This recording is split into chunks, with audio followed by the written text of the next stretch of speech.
प्रभु की स्तुति। आप इस चैनल को रोजाना सुनकर 1 साल में बाइबल पढ़ सकते हैं। Please subscribe and support. आज के बाइबल अध्याय। यशायाह भविष्यवक्ता की पुस्तक अध्याय 63। यशायाह अध्याय 63।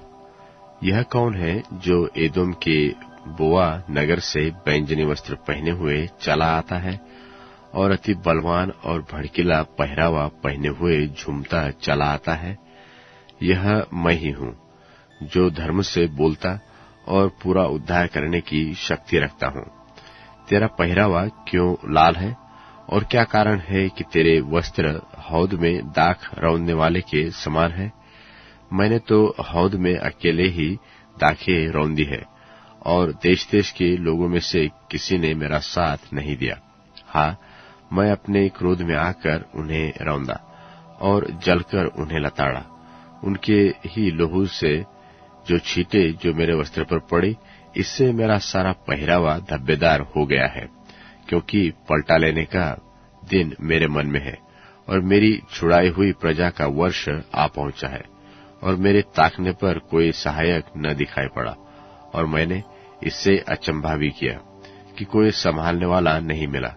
तब मैंने अपने ही भुजबल से उद्धार किया और मेरी जलजलाहट ही ने मुझे संभाला। हाँ, मैंने अपने क्रोध में आकर देश देश के लोगों को लताड़ा और अपनी जलजलाहट में उन्हें मतवाला किया और उनके लोहू को भूमि पर बहा दिया। जितना उपकार यहोवा ने हम लोगों का किया, अर्थात इस्राएल के घराने पर दया और अत्यंत करुणा करके उसने हमसे जितनी भलाई की, उस सब के अनुसार मैं यहोवा के करुणामय कामों का वर्णन और उसका गुणानुवादन करूंगा। उसने कहा कि निसंदेह ये मेरी प्रजा के लोग हैं और ऐसे लड़के हैं जो धोखा न देंगे, इसलिए वह उनका उद्धारकर्ता हो गया। उनके सारे संकट में उसने भी संकट उठाया और उसका प्रत्यक्ष रूप दूत उनका उद्धार करता था। प्रेम और कोमलता से वह आप उनको छुड़ा लेता था और प्राचीन काल से सदा उन्हें लिए फिरा। तो भी उन्होंने बलवा किया और उसके पवित्र आत्मा को खिदित किया।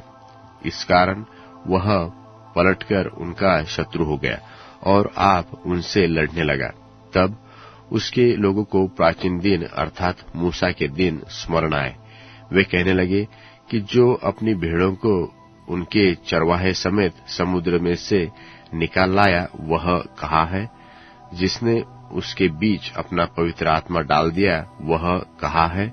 जिसने मूसा के दाहिने हाथ पर अपने प्रतापी भुजबल को साथ कर दिया और उनके सामने जल को 2 भाग करके अपना सदा का नाम कर दिया, वह कहाँ है? जो उनको गहरे समुद्र में इस प्रकार ले चला, जैसा घोड़ों को जंगल में, ऐसा कि उनको ठोकर न लगे, वह कहाँ है? जैसे घरेलू पशु नीचान में उतर जाता है, वैसे ही यहोवा की आत्मा ने उनको विश्राम दिया। इसी प्रकार से तूने अपनी प्रजा की अगुवाई की, ताकि तू अपना नाम महिमायुक्त बनाए। स्वर्ग से जो तेरा पवित्र और महिमापूर्ण वास स्थान है, दृष्टि कर। तेरी जलन और पराक्रम कहाँ रहा? तेरी दया और करुणा मुझ पर से हट गई है। निश्चय तू तो हमारा पिता है। इब्राहिम तो हमें नहीं पहचानता और इस्राएल हमारी सुधि नहीं लेता। तो भी हे यहोवा परमेश्वर, तू हमारा पिता और हमारा छुड़ाने वाला है। प्राचीन काल से यही तेरा नाम है। यहोवा, तू क्यों हमको अपने मार्गों से भटका देता और हमारा मन ऐसा कठोर करता है कि हम तेरा भय नहीं मानते? अपने दासों, अपने निज भाग के गोत्रों के निमित्त लौटा। तेरी पवित्र प्रजा तो थोड़े ही काल तक अधिकारी रही। हमारे द्रोहियों ने तेरे पवित्र स्थान को लताड़ दिया है। हम लोग तो ऐसे हो गए हैं कि मानो हम पर तूने कभी प्रभुता नहीं की और न हम कभी तेरे कहलाए।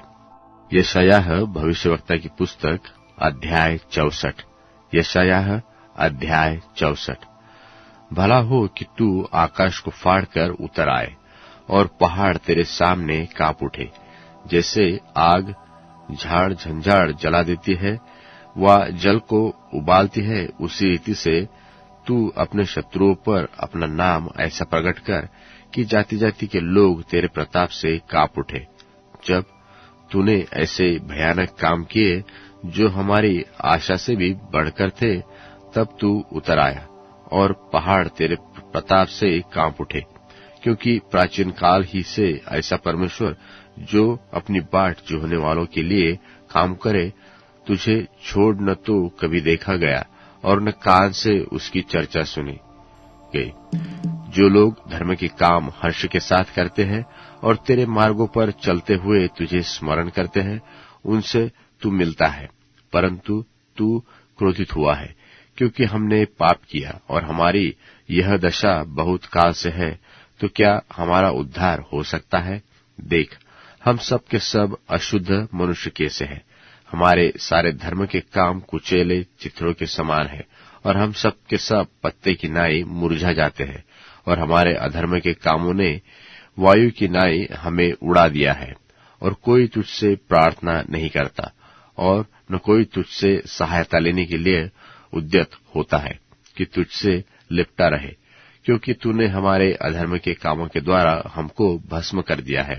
तो भी हे यहोवा, तू हमारा पिता है। देख, हम तो मिट्टी के हैं और तू हमारा कुम्हार है। हम सबके सब तेरे हाथ के काम हैं। इसलिए हे यहोवा, अत्यंत क्रोधित न हो और अनंत काल तक हमारे अधर्म को याद न रख। विचार करके देख, हम तेरी विनती करते हैं। हम सब तेरी प्रजा है। देख, तेरे पवित्र नगर जंगल हो गए, सिय्योन तो जंगल हो गया और यरूशलेम उजड़ गया है। हमारा पवित्र और शोभायमान मंदिर, जिसमें हमारे पूर्वज तेरी स्तुति करते थे, आग से जलाया गया और हमारे सब मन भावनी वस्तुएं नष्ट हो गई है। हे यहोवा, क्या इन बातों के रहते भी तू अपने को रोके रहेगा? क्या तू हम लोगों को इस अत्यंत दुर्दशा में रहने देगा? इफिसियों के नाम पौलुस प्रेरित की पत्री, 4 अध्याय। सो मैं जो प्रभु में बंधुआ हूँ, तुमसे विनती करता हूँ कि जिस बुलाहट से तुम बुलाए गए थे, उसके योग्य चाल चलो, अर्थात सारी दीनता और नम्रता सहित, और धीरज धरकर प्रेम से एक दूसरे की सह लो, और मेल के बंध में आत्मा की एकता रखने का यत्न करो। एक ही देह है और एक ही आत्मा, जैसे तुम्हें जो बुलाए गए थे, अपने बुलाए जाने से एक ही आशा है। एक ही प्रभु है, एक ही विश्वास, एक ही बपतिस्मा, और सबका एक ही परमेश्वर और पिता है, जो सबके ऊपर और सबके मध्य में और सब में है। पर हम में से हर एक को मसीह के दान के परिमाण से अनुग्रह मिला है। इसलिए वह कहता है कि वह ऊंचे पर चढ़ा और बंधुआई को बांध ले गया और मनुष्यों को दान दिए। उसके चढ़ने से और क्या पाया जाता है? केवल यह कि वह पृथ्वी की निचली जगहों में उतरा भी था, और जो उतर गया यह वही है जो सारे आकाश से ऊपर चढ़ भी गया कि सब कुछ परिपूर्ण करे। और उसने कितनों को प्रेरित नियुक्त करके, और कितनों को भविष्यद्वक्ता नियुक्त करके, और कितनों को सुसमाचार सुनाने वाले नियुक्त करके, और कितनों को रखवाले और उपदेशक नियुक्त करके दे दिया, जिससे पवित्र लोग सिद्ध हो जाएं और सेवा का काम किया जाए और मसीह की देह उन्नति पाए, जब तक कि हम सब के सब विश्वास और परमेश्वर के पुत्र की पहचान में एक न हो जाएं और एक सिद्ध मनुष्य न बन जाएं और मसीह के पूरे डील डौल तक न बढ़ जाएं, ताकि हम आगे को बालक न रहें, जो मनुष्यों की ठग विद्या और चतुराई से, उनके भ्रम की युक्तियों की और उपदेश की हर एक बयार से उछाले और इधर उधर घुमाए जाते हों, वरन प्रेम में सच्चाई से चलते हुए सब बातों में उसमें जो सिर है अर्थात मसीह में बढ़ते जाएं, जिससे सारी देह हर एक जोड़ की सहायता से एक साथ मिलकर और एक साथ गठकर उस प्रभाव के अनुसार जो हर एक भाग के परिमाण से उसमें होता है, अपने आप को बढ़ाती है कि वह प्रेम में उन्नति करती जाए। इसलिए मैं यह कहता हूं और प्रभु में जताए देता हूं कि जैसे अन्य जातीय लोग अपने मन की अनर्थ रीति पर चलते हैं, तुम अब से फिर ऐसे न चलो, क्योंकि उनकी बुद्धि अंधेरी हो गई है और उस अज्ञानता के कारण जो उनमें है और उनके मन की कठोरता के कारण वे परमेश्वर के जीवन से अलग किए हुए हैं और वे सुन्न होकर लुचपन में लग गए हैं कि सब प्रकार के गंदे काम लालसा से किया करें। पर तुमने मसीह की ऐसी शिक्षा नहीं पाई, वरन तुमने सचमुच उसी की सुनी और जैसा यीशु में सत्य है उसी में सिखाए भी गए कि तुम अगले चाल चलन के पुराने मनुष्यत्व को, जो भरमाने वाली अभिलाषाओं के अनुसार भ्रष्ट होता जाता है, उतार डालो और अपने मन के आत्मिक स्वभाव में नए बनते जाओ और नए मनुष्यत्व को पहन लो, जो परमेश्वर के अनुसार सत्य की धार्मिकता और पवित्रता में सृजा गया है। इस कारण झूठ बोलना छोड़कर हर एक अपने पड़ोसी से सच बोले, क्योंकि हम आपस में एक दूसरे के अंग हैं।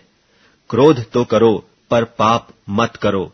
सूर्य अस्त होने तक तुम्हारा क्रोध न रहे और न शैतान को अवसर दो। चोरी करने वाला फिर चोरी न करे, वरन भले काम करने में अपने हाथों से परिश्रम करे, इसलिए कि जिसे प्रयोजन हो उसे देने को उसके पास कुछ हो। कोई गंदी बात तुम्हारे मुंह से न निकले, पर आवश्यकता के अनुसार वही जो उन्नति के लिए उत्तम हो, ताकि उससे सुनने वालों पर अनुग्रह हो। और परमेश्वर के पवित्र आत्मा को शोकित मत करो, जिससे तुम पर छुटकारे के दिन के लिए छाप दी गई है। सब प्रकार की कड़वाहट और प्रकोप और क्रोध और कलह और निंदा सब बैर भाव समेत तुमसे दूर की जाए, और एक दूसरे पर कृपाल और करुणामय हो। और जैसे परमेश्वर ने मसीह में तुम्हारे अपराध क्षमा किए, वैसे ही तुम भी एक दूसरे के अपराध क्षमा करो। भजन संहिता अध्याय 91। भजन संहिता अध्याय 91। जो परम प्रधान की छाए हुए स्थान में बैठा रहे, वह सर्वशक्तिमान की छाया में ठिकाना पाएगा। मैं यहोवा के विषय कहूंगा कि वह मेरा शरण स्थान और गढ़ है, वह मेरा परमेश्वर है, मैं उस पर भरोसा रखूंगा। वह तो तुझे बहेलिये के जाल से और महामारी से बचाएगा। वह तुझे अपने पंखों की आड़ में ले लेगा और तू उसके पैरों के नीचे शरण पाएगा। उसकी सच्चाई तेरे लिए ढाल और झिलम ठहरेगी। तू न रात के भय से और न उस तीर से जो दिन को उड़ता है, न उस मरी से जो अंधकार में फैलती है डरेगा, और न उस महारोग से जो दिन दोपहरी में उजाड़ता है। तेरे निकट 1000 और तेरे दाहिनी ओर 10,000 गिरेंगे, परंतु वह तेरे पास न आएगा। परंतु तू अपनी आंखों से दृष्टि करेगा और दुष्टों के अंत को देखेगा। हे यहोवा, तू मेरा शरणस्थान ठहरा है। तूने जो परम प्रधान को अपना धाम मान लिया है, इसलिए कोई विपत्ति तुझ पर न पड़ेगी, न कोई दुख तेरे डेरे के निकट आएगा, क्योंकि वह अपने दूतों को तेरे निमित्त आज्ञा देगा कि जहां कहीं तू जाए वे तेरी रक्षा करे। वे तुझको हाथों उठा लेंगे, ऐसा न हो कि वे तेरे पांव में पत्थर से ठेस लगे। तू सिंह और नाग को कुचलेगा, तू जवान सिंह और अजगर को लाताड़ेगा। उसने जो तुझसे स्नेह किया है, इसलिए मैं उसको छुड़ाऊंगा। मैं उसको ऊंचे स्थान पर रखूंगा, क्योंकि उसने तेरे नाम को जान लिया है। जब वह मुझको पुकारे, तब मैं उसकी सुनूंगा। संकट में मैं उसके संग रहूंगा। मैं उसको बचाकर उसकी महिमा बढ़ाऊंगा। मैं उसको दीर्घायु से तृप्त करूंगा और अपने किए हुए उद्धार का दर्शन दिखलाऊंगा। अब Amazon music, tune in, Spotify और YouTube म्यूजिक में उपलब्ध है। Please follow it.